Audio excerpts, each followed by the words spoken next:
Welcome, it's Indisputable. I'm your host, Richey. Good to be with you. We got a lot on the agenda today. Breaking out news of the day, we got my big homie Rick back. Yes, host and executive producer, TYT Sports. Should be a fascinating breakdown, my dear brother. Also, Christian Day Talk, a favorite of the program as well. White House correspondent for the Washington Examiner will be in the bullpen with me to talk about the Trump FBI raid, him pleading the fifth, and a few other items. Should be great. Top story of the day. According to a leaked conversation that we do not have on record, according to the narrative, Donald Trump was in possession of nuclear weapons classified information. Now, I said on day one, the only reason why a corrupt capitalist would steal classified information is to sell it. I said that right here on Indisputable. That's the only reason why, okay? Now, he had an opportunity to just give it back a few months ago when he stole the 15 boxes of stuff out of the White House. So he's a thief. He's a corrupt capitalist who ended up stumbling into the White House. Well, he stumbled out as well, being the same person he was when he stumbled in, corrupt. All right, now let me first do this. The Lincoln Project, which by the way, hella creative people over there. They did this commercial, it really got under the skin of Donald Trump. Here it is. Who was it, Donald? Who gave you up to the feds? Who squealed? Who told them what you kept in a safe at Mar-a-Lago? No, not that stuff. Disgusting. The classified documents. 15 boxes of top secret files. That's naughty, Donald. And illegal. You broke the law. No wonder the Department of Justice and the FBI came knocking. They're coming for you. But who leaked? Who sold you out? Was it Jared? Ungrateful. Ivanka? They're backing away from you. Don Jr.? Your own son. Eric? Do you even care? Melania? She wants to escape. Mark Meadows? Who did it? All your old Washington friends are talking to the 1-6 committee and the grand jury. They weren't your friends. Maybe it was someone closer. Who could it be? Someone you trusted. Betrayed you. Now you're the first president to have his home raided by the FBI. This is your legacy. It's bad, Donald. Your father would be ashamed. And there's no one you can trust. No one. No one at all. There never was.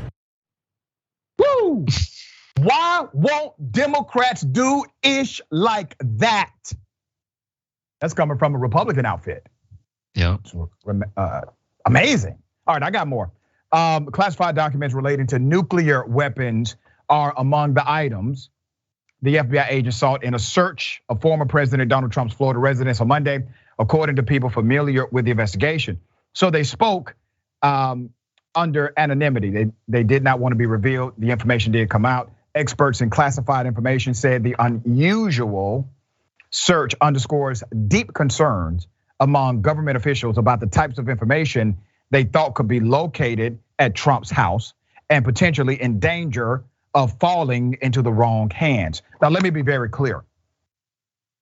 This information doesn't fall into the wrong hands. It is transacted into the wrong hands. That's how this works. So this is not about, oh goodness, where did I lay that classified nuclear weapons document? No, this was intentional. There's more. The people who described some of the material that agents were seeking spoke on the condition of anonymity to discuss the ongoing investigation. They did not offer additional details about what type of information the agents were seeking, including whether it involved weapons belonging to the United States or perhaps some other nation. Nor did they say if such documents were recovered as part of the search. A Trump spokesman did not respond to a request for comment. The Justice Department and the FBI also declined to comment. So let me go to the national affairs analyst on MSNBC, who actually alluded to this previous. Yes, one giant concern, he said, is whether foreign adversaries could find their way possessing them, talking about classified documents referencing nuclear weapons. Another is the possibility, and God perish the thought. But Donald Trump might have thought, when I leave the White House, I'll take everything of value, of potential monetary value that's not nailed down. That's what the analyst said. And the analyst may be correct. Former President Donald Trump called late Thursday for the immediate, right now, release of the federal warrant the FBI used to search his Florida estate, hours after the Justice Department had asked the court to unseal the warrant, with Attorney General Merrick Garland citing the substantial public interest in this matter. He's playing games all the way through. Now, the DOJ, at least it doesn't seem as if they are reacting to Donald Trump. It seems more like Trump is reacting to the DOJ. That's somewhat of a transition, because usually everybody around Trump is reacting to him. It seems now they have anticipated his moves. Here's what Trump put on Truth Social. He said, not only will I not oppose the release of documents related to the un-American, unwarranted, and unnecessary raid and break-in of my home in Palm Beach, Florida, Mar-a-Lago. I am going a step further by encouraging the immediate release of those documents, even though they have been drawn up by the radical left Democrats and possible future political opponents who have a strong and powerful vested interest in attacking me, much as they have done for the last 6 years. So what is Donald Trump doing here? It's called binary marketing. He wants you to believe that this is all about ones and zeros. And if somehow he can convince you that the messenger is corrupt, then thus the message must be corrupt as well. So instead of attacking the information, instead of attacking the reality of the allegation that he was in possession of highly classified information, he thus attacks the messenger, the agents, the warrant, maybe the judge, the prosecutor, Joe Biden. He even rambled about Hillary Clinton and President Barack Obama. That's what he did. There's more. The public's clear and powerful interest, this is a response from the DOJ, clear and powerful interest in understanding what occurred under these circumstances weighs heavily in favor of unsealing. Boom, let's get it. They are unsealing the documents. I need the judge to do the right thing here. Now, understand this, the reason why the DOJ is saying there's this public interest is powerful, because that's your legal case to unseal documents that are typically sealed during this part of the investigation. There is precedent of federal judges actually unsealing the investigative document that led to the raid when there is compelling public interest to do so. So in the wording of the DOJ is using the right wording in order to align with the precedent previously established by federal courts when it comes to unsealing a warrant at the early stages of an investigation. Said a motion filed in federal court in Florida on Thursday. Should the warrant be released, the request is now with the judge. It could disclose unflattering information about the former president and about FBI scrutiny of his handling of sensitive government documents right as he prepares for another run for the White House. During his successful 2016 campaign, he pointed frequently to an FBI investigation into his Democratic opponent, Hillary Clinton, over whether she mishandled classified information. I mean, you got to look at some irony here, right? Mm-hmm. So the raid took place, Rick, August 8th. Historical note, that was the same date that Richard Nixon announced his resignation from being president and agreeing to never run for office again, okay? You have this other connection to Trump running in 2016, but starting from 2014, he was saying that Hillary Clinton needed to be arrested for mishandling emails that were classified. And then his cronies started the lock her up chant.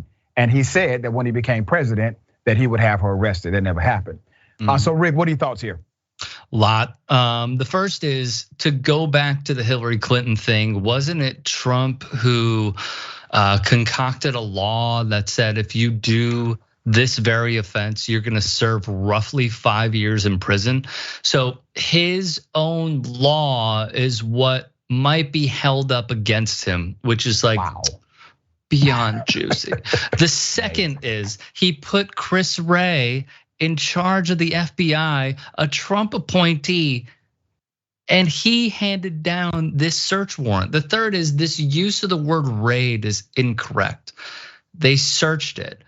They presented the evidence of what they thought needed to be seized to a judge in West Palm Beach who signed off on it. Trump also calling this a hoax. His use of the word hoax is beyond stupid. Like he called climate change a Chinese hoax. We're dealing with the effects of climate change. He called the impeachment a hoax.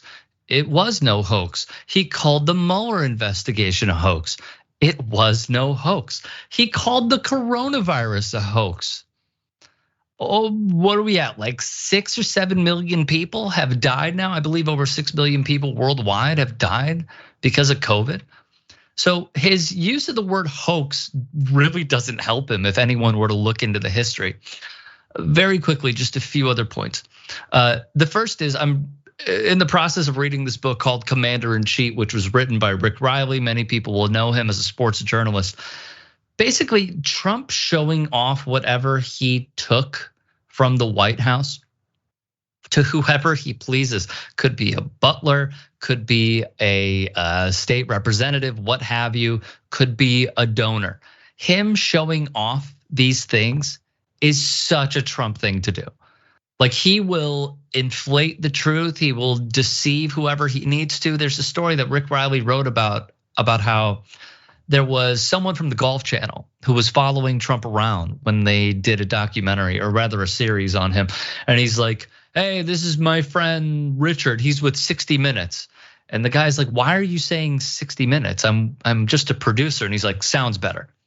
Like he will do anything at any cost, at any time to make himself look better. My last point is this whole live golf thing, which I have covered extensively, really seemed off to me from the start, because we knew that he was carrying the Saudis' water along with Vladimir Putin and Russia's water during his time in the White House. What did live golf do to repay those debts? Well, they gave Donald Trump, who had the PGA Championship pulled from Bedminster, they gave him 2 opportunities to recoup those funds while also giving him funding of his own, giving Jared Kushner over $2 billion, giving Steve Mnuchin over $1 billion, much of it coming from the Middle East, specifically Saudi Arabia. And there were reports at the time that some of this was because they wanted to become a nuclear superpower. You could go back to 2019 when General Michael Flynn also was accused, at least via NBC News, of giving Saudi Arabia secrets to the states' nuclear power. Right. There's a lot of things that go into this, and this is just the culmination as I view it.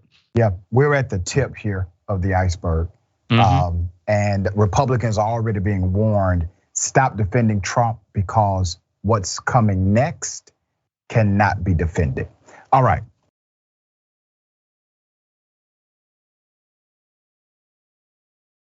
6 Georgia cops, all of them on the scene, decided it's okay for cops to call a suspect the N-word. They are now on administrative leave. I have the video. Here it is.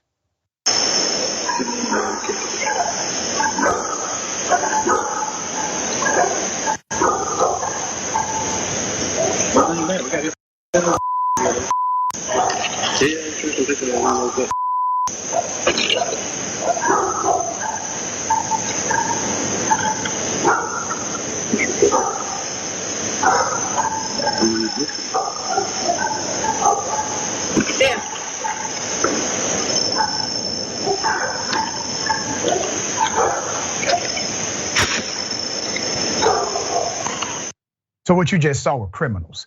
One cop decided to start using the N-word. Obviously, the other police officers are cool with that because it's culture over policy with them.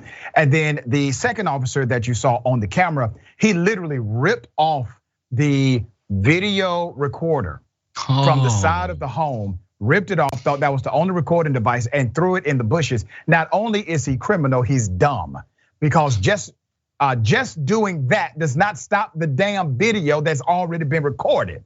Dumbass. 6 cops are now on administrative leave. The person in charge of them, you're going to really scratch your head here. West Point, Georgia. In West Point, Georgia, 6 police officers are now on administrative leave after a resident's video went viral. The incident was captured on a camera by home security footage. An officer is seen using the N-word when referring to the homeowner's son. The officer then threw her front door camera off her porch into nearby bushes. So let's go back to what's happening here. They're looking for somebody. This is the mother's home. They're at the mother's home. They're looking for somebody. Well, in the process, the cops started using the N-word, right? No objection. Nobody said, "Oh, hey, buddy, what are you doing? Why are you talking like that?" Because their culture is pro-racism. All right, so understand this. Number 2, the officer was engaged in destruction of property. That should be a criminal charge. If you or me, Rick, walked on somebody's property, decided to rip their video off or rip their camera off of the door and throw it, well, we will be charged with a crime. That's destruction of property. That's criminal trespass.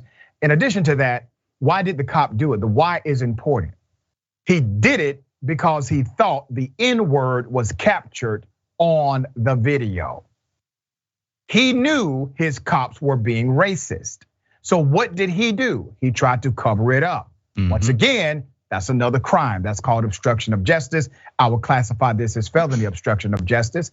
Also, is tampering with evidence, because this can be used as evidence against a police officer. And it is violation of your oath of office, because you have now engaged in an activity that's adversarial to the public trust. That's what you just saw within those 30+ seconds of video I showed you. Now, are they arrested? No, none of them. They are on administrative leave.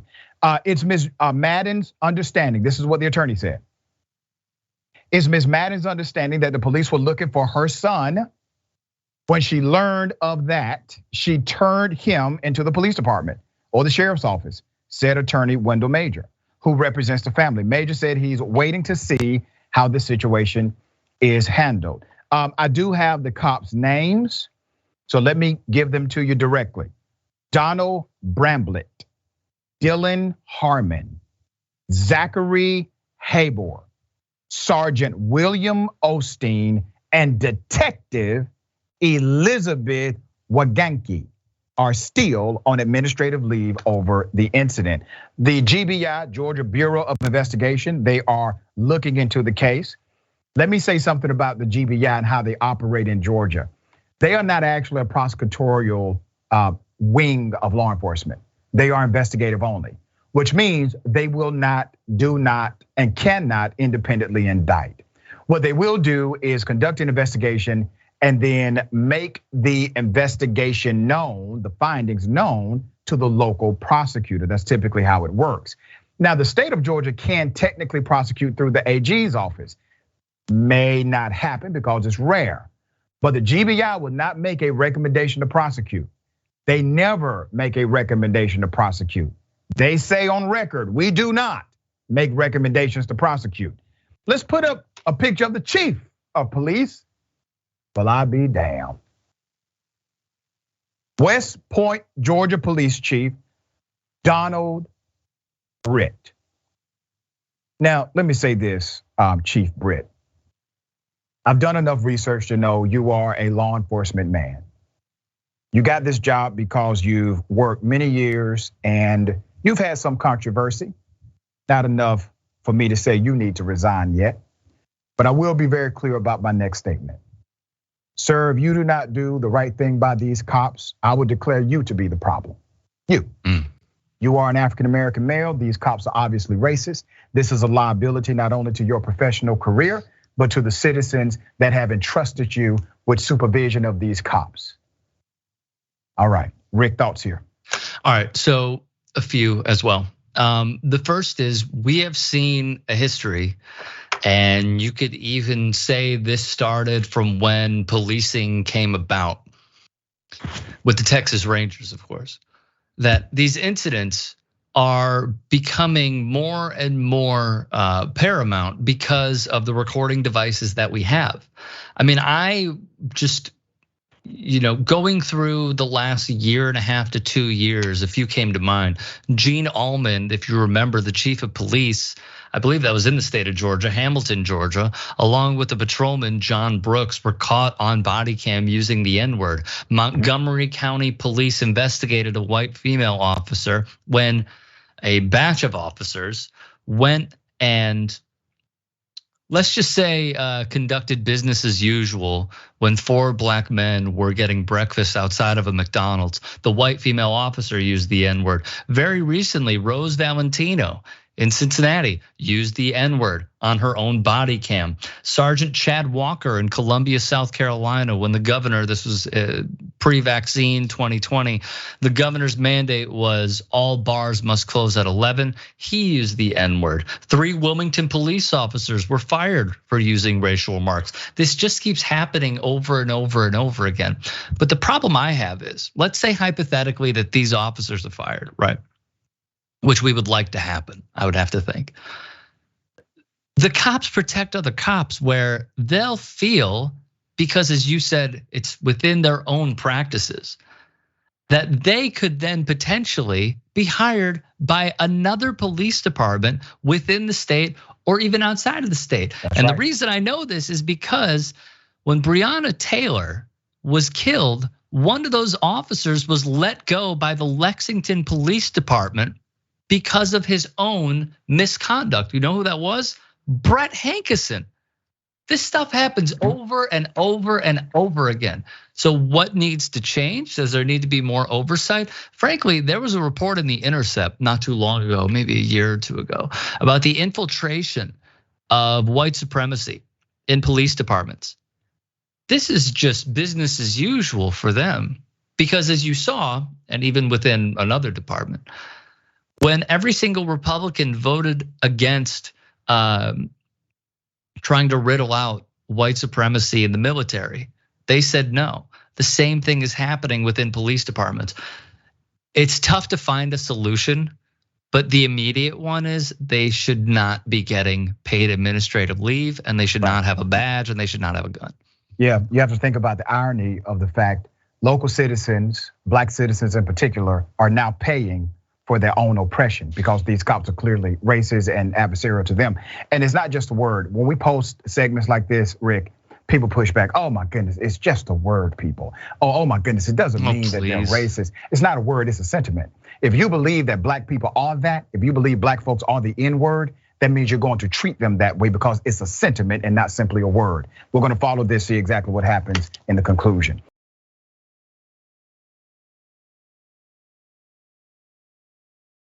All right, school teacher trying to do the right thing, has black heroes posted in the classroom. I'm talking about people like, Harriet Tubman, Colin Powell, George Washington Carver, Dr. Martin Luther King Jr. The school decided to rip these pictures down and said it was inappropriate. Well, that teacher has resigned. Let's put up my hero of the week. This teacher in Florida, his name is Michael James, 61 years of age. He emailed Governor Ron DeSantis and the Escambia County Superintendent Tim Smith Monday night with his resignation. He resigned over what he characterized as racist behavior by a school district employee, and I agree with Mr. James. Mr. James is in a district where many of his students are what? African American. Let's get into it. He wrote that the district employee removed pictures of historic Black American heroes, citing them as being, and I quote, age inappropriate. On Tuesday morning, he officially resigned as an exceptional student education teacher at O.J. Sims Elementary School. It was going to be his first year teaching in Florida. Well, see how that went. Images that were removed included the pictures of Dr. King and others. Let's put them up. Look at that. Look at that.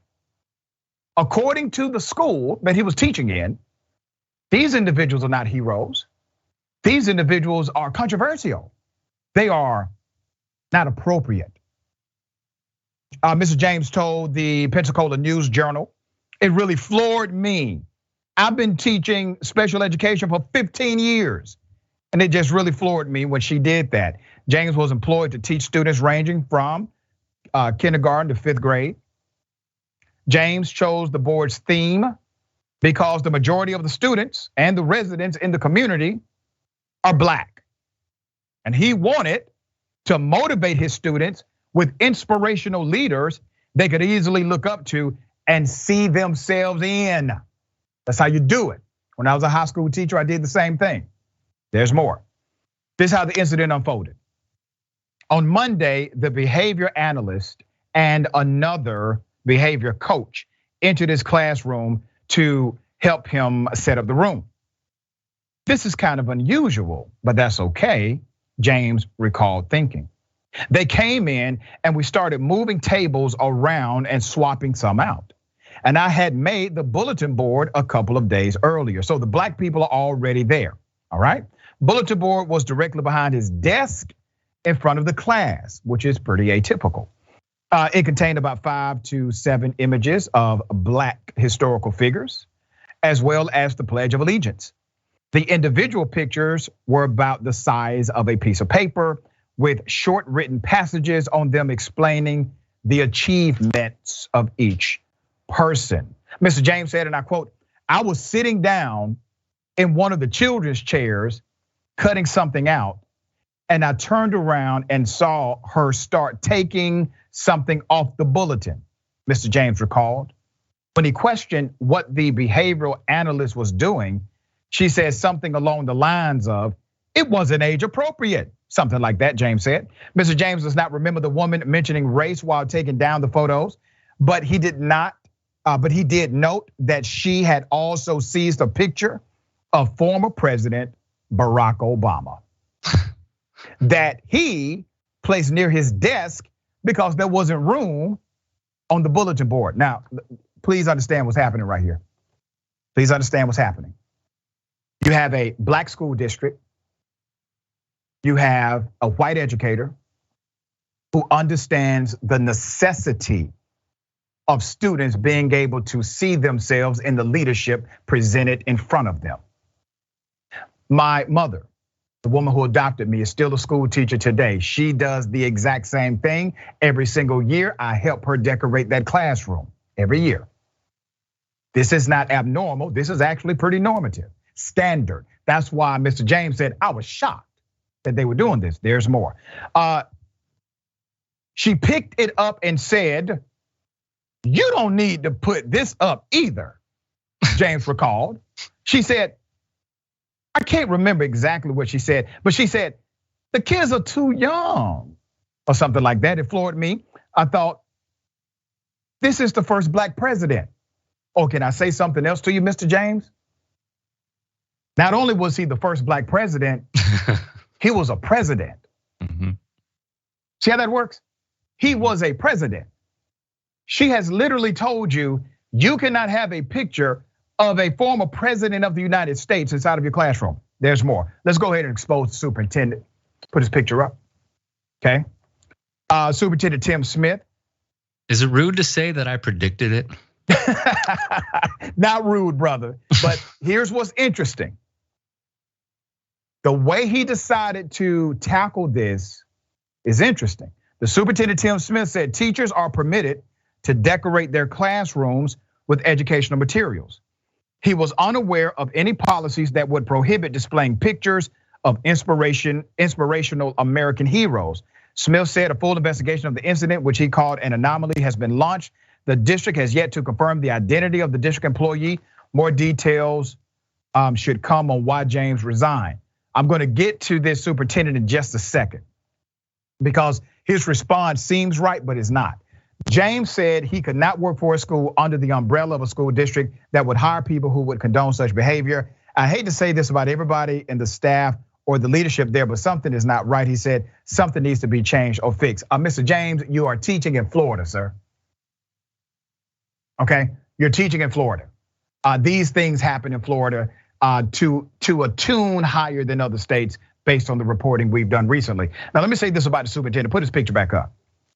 So the superintendent said all the right things in a prepared statement written by his communications director. Okay. Superintendent says, teachers can, they can decorate their own classrooms. I was unaware of any policy where teachers cannot do this. Understand the fake out that just happened. He focused on Mr. James rather than focusing on the awful and horrendous behavior of the behavioral analyst and the other district supervisor who was in the classroom. You see, the focus of his statement should have been antithetical to those two individuals rather than simply nodding and agreeing that Mr. James was correct, or highlighting that the policy should not have allowed this to happen. How about you actually have a statement, not that you're investigating the incident, but you are in fact investigating the two people who did this deed and revealed their names because they are public servants. Mr. James, his name is exposed here. Expose the other people who were involved, Mr. Superintendent. So if you want to be right, let's do it all the way. Let's do it all the way, brother, because you are a superintendent over a school that has majority Black students. This is your opportunity to show them you're not an ass. All right, Rick, thoughts? White fragility is a serious thing, eh? I as I'm reading this, right, and as I'm going through this and I'm listening to you, the only thing I could think of is like, whose photo would be acceptable? Like, I'm gonna send my photo. Can I send my photo to the school? You are more than welcome to send your photo. I don't think it'll be accepted. I don't think so. My mind, a show favorite here, Doc. Herschel Walker. Is his photo acceptable? Is that something that the students should strive to be? Like, I'm super curious. Like, what would it take? That's a great point. Yeah, I am curious, but like this also reminds me of a story that we covered on TYT Sports probably 2-3 years ago of a math teacher for like 20 plus years in Florida who put up a mural of Colin Kaepernick, and the calls that they received from parents forced this math teacher during Black History Month to tear down that mural. So like this isn't necessarily a new thing. It's more of the voices are being empowered because you have a governor who is passing stuff like the Stop Woke Act and the Don't Say Gay bill. And what he's doing is empowering, much like Donald Trump, because hey, let's be real about this. He rode those coattails until he didn't need them because he made a name for himself. That's right. He is empowering the bullies. He is empowering these people to insert themselves in the students' criteria when they probably don't even know, 5th grade algebra, but they will implore the schools to listen to them. We are empowering the wrong people. And I noticed, in the Pensacola news article that there is a teacher shortage. It has been driven a lot by the parents. Yep. Much like youth sports. The parents are out of control. They are insane when it comes to this stuff. Now, very quickly, not only are they empowering, in my view, bigoted parents, because if you're getting mad, at the pictures we saw, it says something to me about your character. But this is also a governor who, during the gubernatorial debate with Andrew Gillum, said to his constituents mainly, we can't monkey up this election. This is a guy who has spoken at very alt-right conservative seminars who have said, and their founders have said, that Black people need to thank white people for freeing them. That's the company he keeps. And thus, with his constituency that looks up to him and votes for him, these are the results of him being in power. Very well said. We got more on the other side. Indisputable. Stick and stay.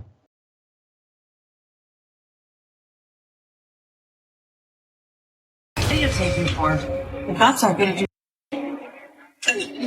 This should go right around your neck, you little.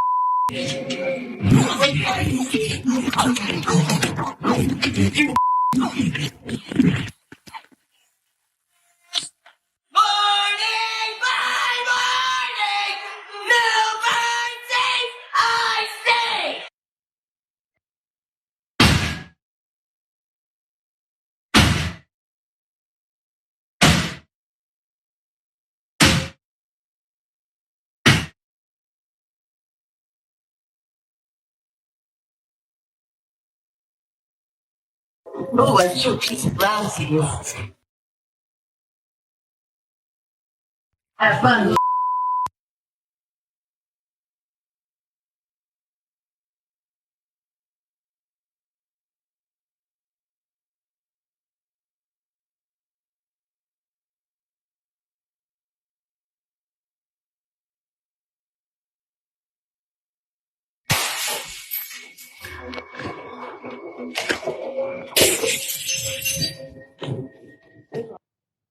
Very sad. We have the identity. Let's put this Karen's picture up full mass.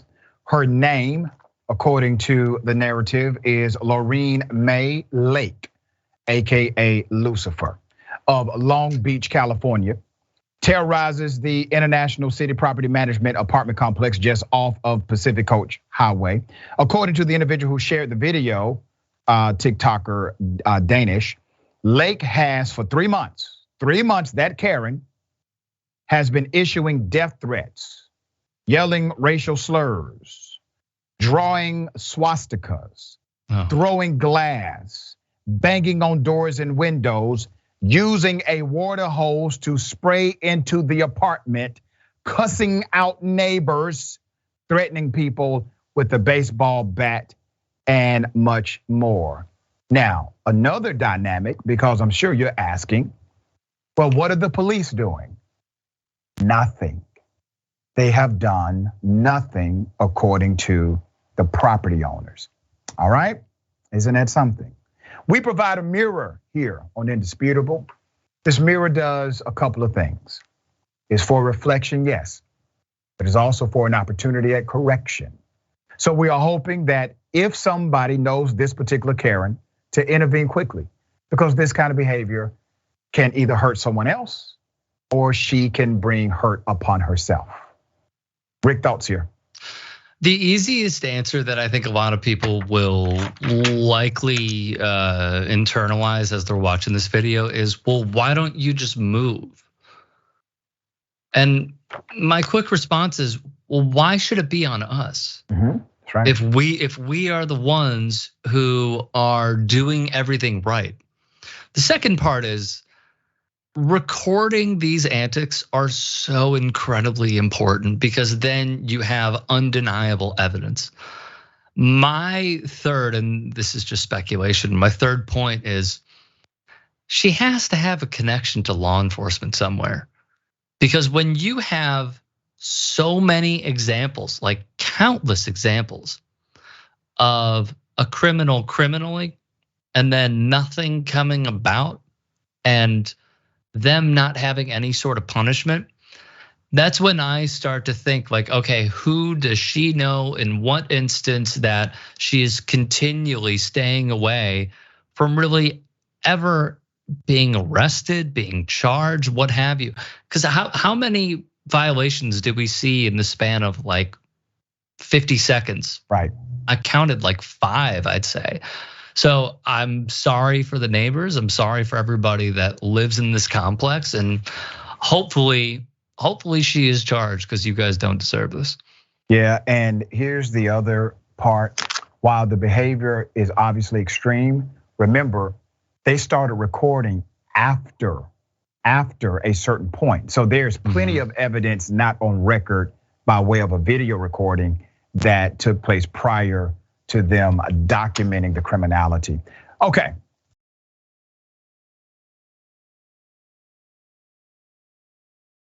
No.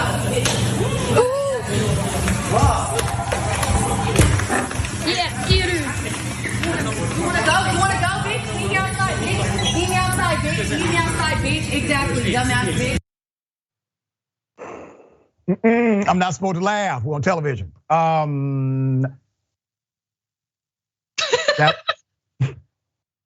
That was their 5-piece special. Oh, wait a minute. Hold on. Wait. Let me get my composure back. All right. Okay. Listen. I do not condone violence, but I do condone self-defense. It was clear. Let's put it up full mass here. All right. Let's just go to it. Okay. This was an opportunity to simply log a disagreement and go home. But instead, this Karen engaged in her Karenicity, became physically violent with a hard-working employee, and the hard-working employee decided to defend herself and serve up the Karen with a 5-piece special. Now, is this something that should be tolerated? Of course not. Now, I've worked in service industries before. I've worked in fast food. I've waited tables, done all of it. Being in that industry, already tough enough. Let's just keep it 100. It's tough enough. So anyone who knows me, when we go out to eat, I don't tip based on how great the service was. They're already getting paid typically under minimum wage. All right, they're doing a job. The job is difficult, okay? You tip based on the fact that they are working, period. They're working, right? So this individual decided, hey, there's a person in front of me that I disagree with. So let me go ahead and hit this person. Please keep in mind, I guarantee you this Karen does not operate like that with everybody. But the reason this Karen decided to operate like that with somebody that's working behind the cash register is because she has determined if you're working behind a cash register, your status is so low that I can physically assault you and get away with it. That's why, because I promise you, she's not walking around slapping and punching and hitting everybody that she has a disagreement with. So she has perceived status to be low and perceived her status to be high. And she thought she was going to simply hit somebody and walk off. Well, that didn't work out. So let this be a PSA for those who think engaging in this kind of criminal Karenicity is acceptable, but you never know. There could be somebody on the other side of that cash register ready to give you what you got coming to you. Rick, thoughts here? I thought that was Christina Pushaw for a second. So what I noticed about this was, and as we've covered many times, workers in the service industry are just fed up. Yep. And I don't blame them because of the instances that we have seen. Like yourself, I also worked in the service industry. I was a table wiper. That was my very first job at a local hot dog place. I worked at a staple in Chicago, but like a deep dish pizza place. I took phone orders. I helped put food in people's cars. I boxed pizzas mainly. You hear a lot of it. And I agree with you that the reason why you tip, even if the service isn't amazing, which by the way, it is not going to be because people don't want to deal with what we just saw, which is something that they deal with every single day now because people were frustrated over the pandemic, now that it's over, but people were frustrated over the pandemic and they are taking their anger out on frontline workers. But service is gonna be slow across the country because people realize they don't have to deal with this sort of stuff anymore. Yep. There's no reason to deal with this sort of stuff anymore. Why would you sign up for, as you said, a minimum wage job with where we're at right now? I mean, minimum wage should be at least 25. People are getting paid in the single digits. They realize they don't have to put up with it anymore. Not physically, of course, but just throwing their hat in a different ring when it comes to the work of a professional person. So do we condone violence? No, but as always, self-defense seems fine. Very well said. We got more on the other side. It's indisputable, stick and stay.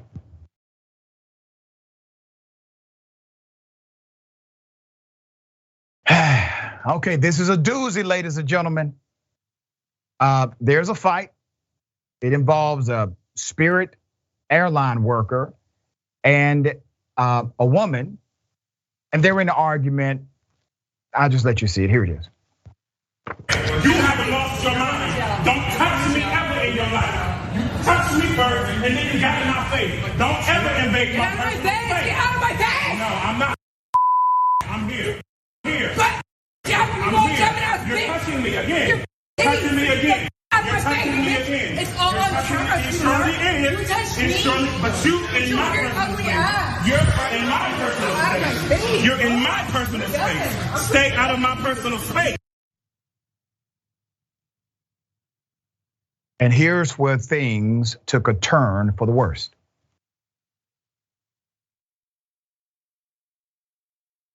She's touching me.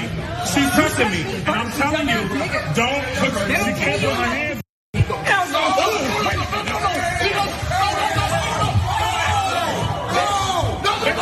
Okay, stop it! Hey! Now, don't you ever put your hands on me. No, get everybody back off from me. This bitch. Fight that woman, man. No, watch out, man. You ain't gonna fight that woman, bro. You're not gonna fight that woman. You got the wrong person. Don't fight that woman, bro. Got the wrong. Put my hands I don't, man. You ain't gonna fight. Hey, relax. You ain't gonna fight no woman. Relax. I fight whoever. Take a deep breath. Put your hands on me. I fight whoever. Put your hands. I'll fight whoever. I'll fight whoever. Knock your bitch ass out. Knock me out. It's okay.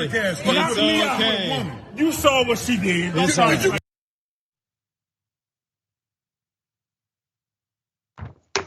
I do appreciate the fact that individuals who had absolutely no obligation to step in, stepped in, and they stopped something more disastrous from happening. When I saw this post, it was an interesting title. And that title said, "Which one is the Karen?" was the title. There's a back and forth. This conflict should not have happened, should not have been this extreme, should not have become physical. I don't disagree with that. But, and I know some people will not completely see it my way. I'm fine with that. Yes, the woman did hit the male after he was very aggressive, obviously. She said some things that were antithetical to him and they were bad. I don't like some of the things she said. I don't like his actions either. But when he started chasing her, running after her, going through other people to get at her, that became even more of a problem. Now, I'm going to highlight a statement from Spirit Airlines, because he actually works for them. He's an employee. And as an employee, there are ways to de-escalate. In the beginning of that back and forth, you saw that he was aggressive toward her. She was also aggressive in response. Let me go ahead and give you the response from Spirit. Spirit Airlines and the DFW Airport told WFAA in a statement Friday morning that they were aware of the altercation between the agent and the passenger. They added the vendor at DFW has suspended the agent. Spirit Airlines does not tolerate violence of any kind, and we are working with law enforcement, local law enforcement, to investigate this matter, according to the statement. Really interesting. Now, I will say this about Spirit Airlines. They don't have a great reputation for, let's say, the execution of customer service. Let me highlight another story that's extremely sad. There's another incident of controversy involving Spirit Airlines. Basically, a woman, let's put a picture up. A woman claims she got kicked off of Spirit Airlines because of her skin condition. They had mistaken her skin condition for monkeypox and they kicked off the plane. And it says in the graphic, they had me get off the plane in front of everyone, along with my wife, to interrogate me about the eczema I've had all my whole life. What? They asked me to provide medical documents and told my wife to watch her attitude. I've never been so humiliated in my life. Now, she was finally able to board the flight afterwards. And according to the statement, here's why. We were able to board the flight after I presented a tube of my prescribed cream, and my wife called out the CRO on being discriminatory, which is when she was told there was no need for an attitude. As we walked down the plane again, a flight attendant was walking down the aisle And when she saw me, she promptly turned around and walked the other way, not even looking at me, as if eye contact would spread it. This happened to other people who were not so lucky to have anything with them as proof. And there's speculation because of the adverse narrative connected with monkeypox that this decision was made by those employees because it was a same-sex couple as well. All right, okay, that's it, top to bottom. Rick, thoughts on this? Let me go back to something you said initially. I personally don't find anything controversial that you said about how, the moment that the employee started chasing was when you had a problem. Personally, I agree with the guy who stepped in and said, you are not gonna put your hands on a woman. Right. Because that is common sense. When is it ever appropriate for that to happen? Right. Maybe in the most extreme, gruesome circumstances is that allowed. In this, I personally feel like the woman was obviously in the wrong and she should be given a suspension from flying because of how she treated an employee of an airline. However, I also think that the employee escalated this. He did not do anything, even under very bad circumstances, to try and negate a bad situation. I think what would have been appropriate was creating distance and calling for someone who is above him with the airline, because there are phones at every single gate, to then try and nip this in the bud. Her putting her hands on him, bad.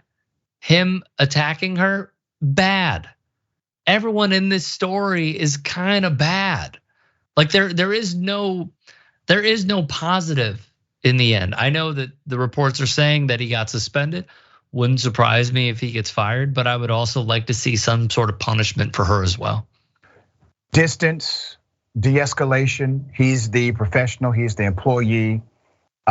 She was no longer a threat to him whatsoever as he was chasing through crowds in order to retaliate. And so I see it like you see it. We agree 100%.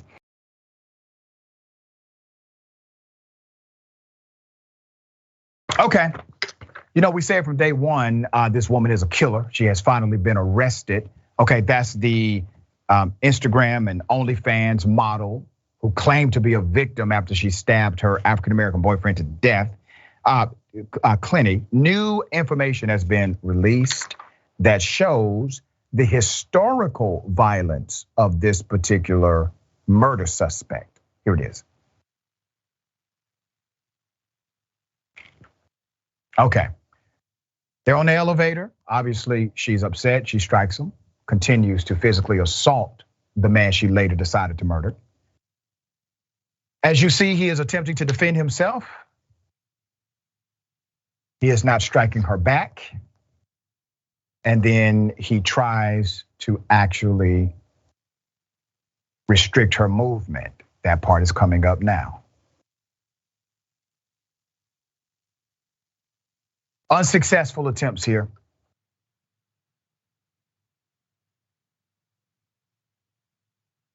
Now remember, the narrative from her side is that he attacked her. If you remember the first time I reported on this story, I highlighted her own friends who said, you know what? We don't really buy her story. Because honestly, we've seen her attack him. And they both had a pretty volatile relationship, but we've seen her be violent with him. This came from her own friends. Now, did she get arrested immediately? Of course not.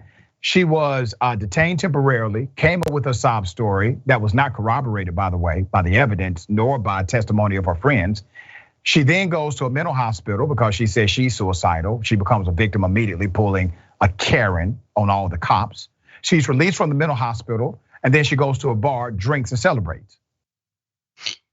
She got away with murder, right? At least according to her at that moment. And then she decides to post a picture of her barely clothed with blood on her body on her OnlyFans page. Who in the hell does that? A killer does. Miami prosecutors released the video. All right, let's put up the picture of her and the man she killed. Let's put that up. Remind people of the dynamic here. Miami prosecutors released video showing Courtney Clenny attacking Christian Obumseli in the elevator of their Miami apartment. This happened February 21st. The defendant was aggressively attacking Christian, said the Miami-Dade state attorney, who called the young man a victim of domestic violence. She said the couple had been involved in an extremely difficult and combative relationship since November of 2020. That's noted for the record. So the girlfriend was reportedly arrested following a domestic violence incident in Vegas in July of last year. Rundle said police had responded to numerous domestic disturbance complaints about the couple, and their building's management was moving to evict them. An arrest report said prior incidents with the model being physically violent with the victim ultimately led to her arrest. The violent and toxic 2-year relationship of them both did not have to end in tragedy with Christian's murder as a victim of domestic violence, the prosecutor added. Let's put up that picture. Let me remind you of the picture that she decided to put up. Okay, that's what she did. After a whole human being is dead due to her actions. She was arrested in Hawaii on Wednesday on suspicion of stabbing her boyfriend to death, which happened April 3rd. Police were called to the couple's apartment after she stabbed him in the chest. His autopsy report said the blade went 3 inches into his body and pierced a major artery. The girlfriend admitted to the killing, but she said it was in self-defense. She claims Christian pushed her and threw her to the floor. So she grabbed a kitchen knife and threw it at him from about 10 feet away. That was the story the cops believed. Keep that in mind. However, the autopsy report noted that Christian's stab wound occurred from forceful downward thrust and was not caused by the girlfriend throwing a knife from 10 damn feet. So let's be very clear. White woman allegedly murders black boyfriend. She comes up with a story that I guarantee you nobody else would have accepted that story but the police, being told this by a white female and a black boyfriend dead, okay? Understand the context. You're saying, madam, that you were on the floor. Let me get this right, because I'm not the police, but I think I could have interrogated this. So you're on the floor and you see a knife, and that knife just happens to be exactly where he pushed you. So you pick up this knife that just happens to be where he pushed you. He's exactly 10 feet away according to your rebuttal. You throw the knife and that's how he dies. So ma'am, are you on the floor when you throw the knife or did you get back up? Was he coming toward you aggressively or did he remain 10 feet back? My point is, they decided to believe a lie knowing it was a damn lie. The cops did that. She just got arrested. This happened months ago. We were calling for the arrest of this woman on day one, showing you, highlighting to you the reality of the bias and the prejudice contextualized in our criminal justice system. Because I promise you, if Christian would have been the one who did the stabbing and he came up with that dumbass story to say it was self-defense, his ass would have been locked up that night. She would have gotten away with this. I get upset because she would have gotten away with this if it had not been for the public pressure and the family who got involved and said this did not happen the way she said, and her own friends getting involved, telling the police this did not happen the way she said. Christian was not an abusive man to her. She was abusive to him. They said that in the beginning, violating the story of their own friend for the sake of justice. And she just got arrested. Put up a picture. 4 months later, she goes to jail. Once again, she's crying white tears. They may actually work again, ironically. They worked the first time, and we've seen them work routinely. But to me, you're looking at a cold-blooded killer. Rick, thoughts here? So, very well put. When we do, what if the shoe was on the other foot? And we do it a lot in politics because can you imagine if hypothetically, everything that's going on at Mar-a-Lago, it were to happen to, let's say, Representative Omar or Barack Obama, because it's just amazing what a certain kind of folk can get away with in this country. The second part is there were disturbances when they lived in Austin, Texas, where the neighbors would say fighting was paramount. The same happened when they lived in Miami, Florida. They almost got evicted from one of those properties. The biggest thing for me, because if there is no doubt at all when it comes to the science of really anything, science in a way, to copy and use the word of the show, is indisputable. So how I see it is when you have a lie that says it was from 10 feet, because this is the crux of the case. Let's be real about this. Exactly. When you say it's 10 feet and then the medical examiner comes in and is like, well, that's not true. It was from a close distance. What is your defense? First off, if this was true, and I'm not making light of this, but if this was true, she should have gone into like ESPN 8 the Ocho and done like sword throwing. Right. Like there is no possible way, the 1 in 5 million chance that she throws from 10 feet and it lands. And there is a reason why, as I have covered many times on TYT Sports, about what Colin Kaepernick is doing. Because what he wanted to do when there are injustices, he has funded medical examiners. He has funded autopsies. That's right. Why? Because we need the truth. We need to get to the bottom of these crimes that are taking place. Because as you alluded to, and as we have covered many times, police are not trustworthy. The statements they put out are usually to benefit themselves and maybe someone that they know in their orbit to protect them.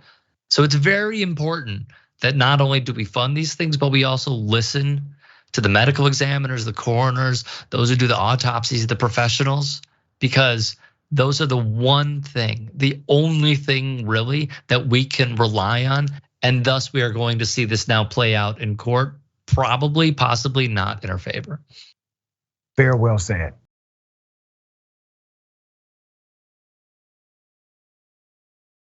Welcome to the bullpen.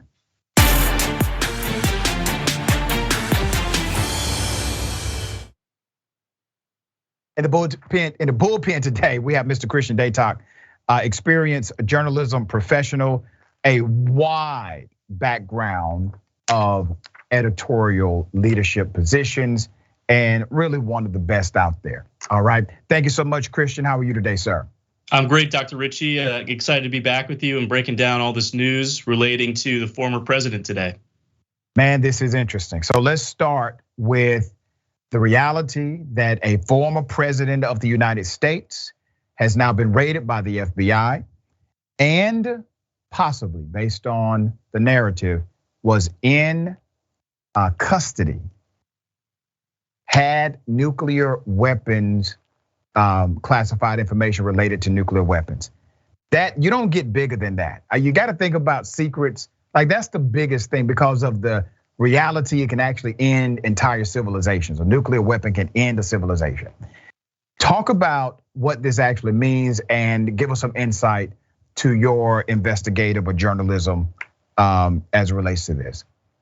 Well, this is wholly unprecedented, first and foremost. There's never been a violation by the president of the Presidential Records Act, nor the Espionage Act, which according to the warrant that was signed off by Judge Reichart before the raid of Mar-a-Lago, indicated former President Trump was in clear violation of, in addition to this ongoing investigation by the Justice Department. And when you think about it, violations of the Espionage Act in our current modern times, the two big names that come to mind, first and foremost, Chelsea Manning, who of course was court-martialed back in 2013, served a 7-year jail sentence for their role in whistleblowing against the US military. And of course, Julian Assange, who was indicted in 2019. Now, President Trump might not be risen to that level of such a sentence or the number of indictments, considering the number of documents that we have. The item receipt appears to indicate that authorities left with 11 boxes of various materials this past week, at least one of which was marked top secret. But this is a major big deal. I mean, if you think about the nuclear arsenal, the United States, ace in the hole when you think about its military deterrence and military might. This is something that we've never seen before. So I think it's probably best, instead of prognosticating, we should sit back, wait for that full warrant and full item list to be released by the DOJ, which again, we just got information breaking within the last 5 minutes or so that that's going to be handed down imminently. Because again, this is uncharted territory we're in right now. And no matter what President Trump says, or excuse me, former President Trump, or even his opponents are saying, no one really knows how this is going to play out at this point in time.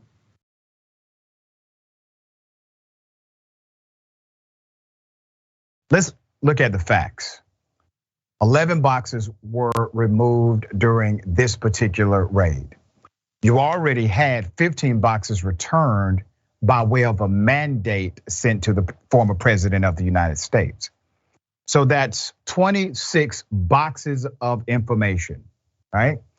Those are the things we know of on record. Now let's go to the character of Donald Trump, because him being president changed nothing as far as his character. Before he became president, he was a corrupt capitalist. While he was president, he was a corrupt capitalist.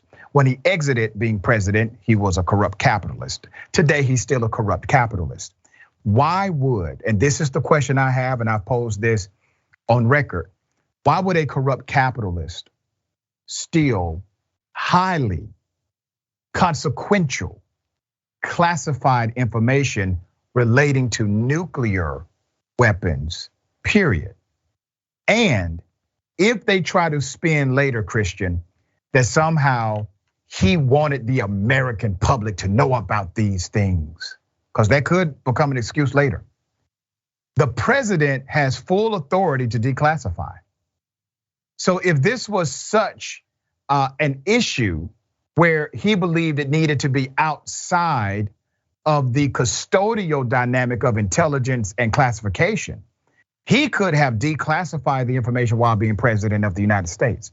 My point is this, Christian, and I know you're a hardcore and reputable journalist, but look at the information. If a former president is in receipt by way of theft of highly classified documentation relating to nuclear weapons technology, and he has been given multiple opportunities to turn this stuff back over, to give it back to the official government, why do you think a former president would not do so when he was mandated in the beginning? And the DOJ sending the FBI means they did not believe he would produce this classified information under subpoena, which means they thought he's either going to hide it or destroy it if we issue the subpoena. What are your thoughts on that? You threw a lot at me right there, but I think when you look at how Donald Trump operates, especially following January 6th, you have to take his ego into account. And we know for a fact at Mar-a-Lago, the former president has put on notes from Kim Jong-un on display. He's displayed a number of trinkets and souvenirs from his time in the White House to show the people down in Florida, people who still view him as not only the leader of the Republican Party, but in many people's minds, falsely, I might add, the true president of the United States right now. And I think that's really how you have to view this thing. I don't believe this man is operating as a rational, cold, calculated, cunning capitalist, the way you put it. I think he's someone who's been pushed into a corner. He's a dangerous animal right now. And so he wanted to pull all of the ammo he had with him to potentially retaliate down the line. Now, there is one note here that I think is very important that we I guess take note of. Excuse my alliteration for a second, but Kash Patel, one of the top-ranking Trump intelligence officials, has been making the media rounds today, talking about a point you just mentioned.